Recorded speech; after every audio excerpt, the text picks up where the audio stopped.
Welcome to Ask the Trade Pros, a show where a couple trade guys talk about trade stuff. We're here to answer your questions about your HVAC, electrical, plumbing, and other home systems, and help you keep your home running smoothly. I am Jordan. And I'm Todd. Today we got a question from Dave, a Done Right Services customer. He writes, Dear Trade Pros, I've had my hot water heater for about 10 years now, and lately it's been acting unreliable. I plan to replace it soon and can use some help figuring out what type of water heater is going to be right for my home. What are my options, and how do I pick the right one? Well, thank you, Dave. That is a great question, and we're glad that you are a loyal listener and follower of us. You'll be happy to know that we got more choices for water heating systems than the traditional storage tanks we're all familiar with. We touched on this a little bit in our electrification episode. So today let's talk in a little more depth about a few water heating options that you have, the pros and the cons, and what you should take in consideration when picking the right water heater for you and your family.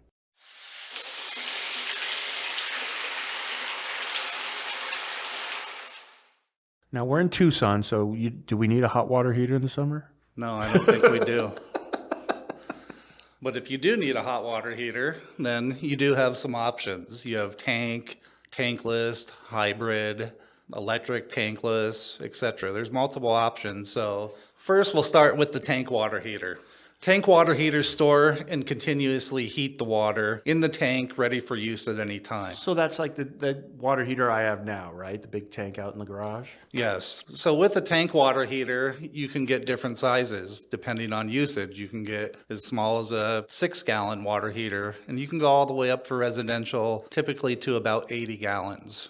Some of the advantages of tank systems are they provide a higher flow rate of hot water simultaneously to multiple outlets, ensuring sufficient hot water supply for larger households. So if I have a tank water heater, 40-gallon, 50-gallon, how would I know if I should make it larger, make it smaller? Well, there's a chart for that. So normally a family of up to 4, they say that a 40-gallon is sufficient for that, and it goes up from there. So 5 people, they recommend 50. Etc. I wouldn't necessarily base it on that because I can tell you that when I did have a traditional tank water heater, Rachel would take a bath and 40 gallons would be gone at one time. Maybe she knew you were coming up next. Yeah, and I'd walk in the door 10 minutes later, take a shower, and I'd be showering with Tucson hot water, which is 90 degrees. So this brings up the benefits of a tankless water heater, which would be endless hot water, correct? Correct. So the tankless hot water heater are also known as on-demand water heaters. They heat the water as it passes through the unit using heating elements or gas burners.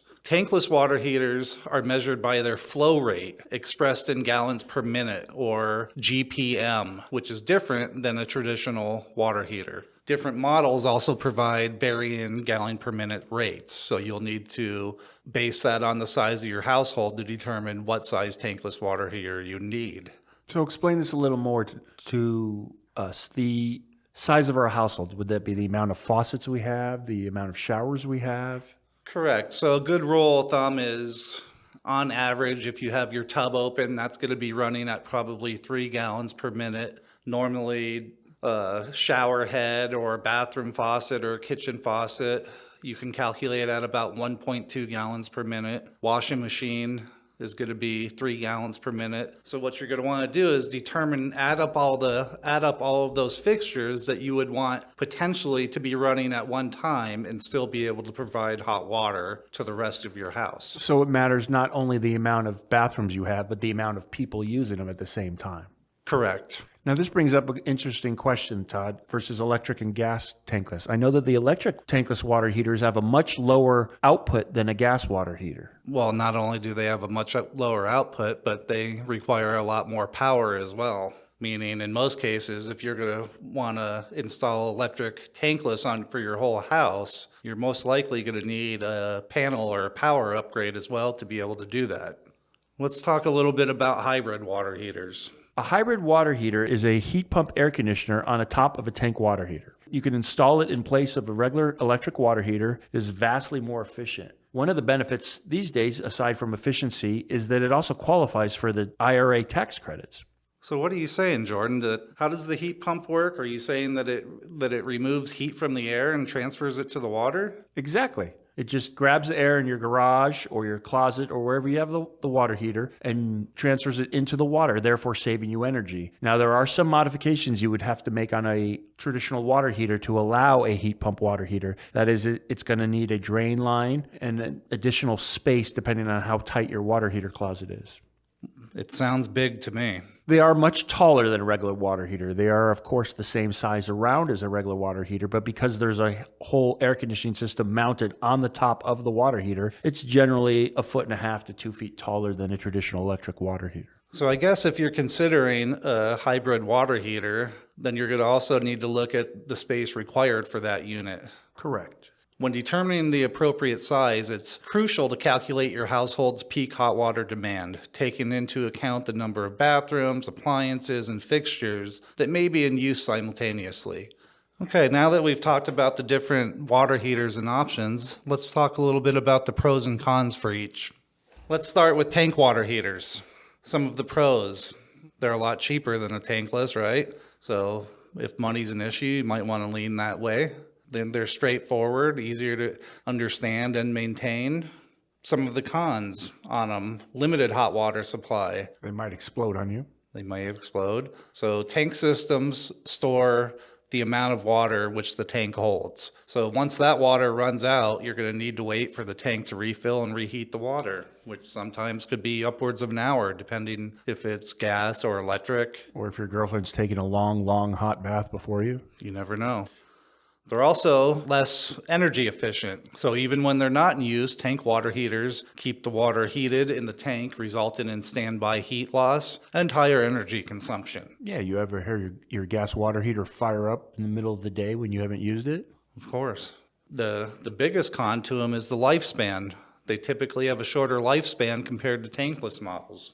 How long? About 6 to 10 years? Depending on which brand and what warranty you choose, you can get anywhere from a 6 to 12-year tank, but let's be realistic. Unless you have a water filter or some sort of filtration system, softener, etc., you might not get half of that lifespan. All right, let's move on to tankless water heaters. What are some of the pros, Jordan, with tankless water heaters? Well, you get endless hot water. So if your significant other decides they want to take a long shower or bath before you every morning, you're not the last person, or your kids are in there using the bath and you're always the last one to get in, you don't get cool or Tucson summers lukewarm water. You get always an endless supply of hot water. Additionally, you can insert a recirculation pump, and most of the top brands of tankless water heaters, that'd be Navien or Rinnai, include a recirculation pump. That gives you very quick hot water, so you don't sit there and run cold water for 3 minutes on the shower waiting for it to get hot. You're talking mere seconds instead of minutes. Well, they're also more efficient, aren't they? They're vastly more efficient. Your Rinnais or Naviens are running 95 to 96% efficient, while your traditional tank runs only 60% efficient. And how long do they last? What's the lifespan? A well-maintained tankless water heater is expected to have twice the lifespan of a traditional water heater. There's no tank that rusts and build up sediment in, so they don't have the same kind of problems that a tank water heater has. So by now, everyone's probably thinking to go tankless, which you should. The only cons to going with the tankless is there's going to be a higher upfront cost. Tankless systems generally have that higher initial investment due to the advanced technology and installation requirements. So mostly that has to do with the installation. There's several steps required to properly install a tankless water heater. You have to run a new flue pipes. You have to reroute the existing water pipes. You have to reroute the existing gas pipes. You have to ensure that there's a power supply for them. That occurs the very first time you put a tankless in. After that, the installation should be much more straightforward. Once you've decided on what type of water heater will work for you, take a moment to consider what type of water you have in the house. When you're spending all this money on a new water heater, now might be the time to consider scale treatment or a whole home water conditioner as well to get the best value and prevent wear on your new water heater. Thanks for listening. If you like this episode, then don't forget to subscribe. Do you have questions about your home? We hopefully got some answers. Leave us a voicemail or email us your questions, and we may answer them in a future episode. Our information is in the show notes.